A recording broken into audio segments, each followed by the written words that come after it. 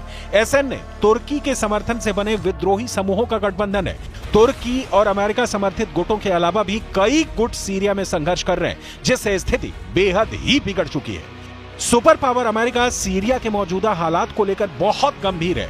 America की विदेश मंत्री एंटनी ब्लिंकन कई देशों का दौरा कर रहे हैं। अपने दौरे के पहले पड़ाव पर ब्लिंकन तुर्की पहुंचे। यहां उन्होंने पहले तुर्की के विदेश मंत्री से मुलाकात की, फिर राष्ट्रपति एर्दोआन से मिले। ब्लिंकन ने कहा कि अमेरिका क्षेत्र में शांति के लिए हर कोशिश करेगा। So, first, yes, we've been in contact with HTS and with other parties. We have impressed upon everyone we've been in contact with the importance of helping find Austin Tice and bringing him home. And we've also shared the principles that I just laid out for our ongoing support, principles, again, that have now been adopted by countries throughout the region and well beyond. And we've communicated those. Israeli सैनिकों ने पिछले हफ्ते में Golan Heights पर Israeli और सीरियाई सेनाओं को अलग करने वाले संयुक्त राष्ट्र बफर जोन में एंट्री की थी। इजरायल के इस कदम पर संयुक्त राष्ट्र ने कहा कि यह कदम 1974 के युद्ध विराम समझौते का उल्लंघन है, लेकिन इजरायली पीएम ने कहा कि असद सरकार के गिरने के बाद इस समझौते को इजरायल ने खत्म कर दिया है, यानी सीरिया में युद्ध का भड़कना तय है।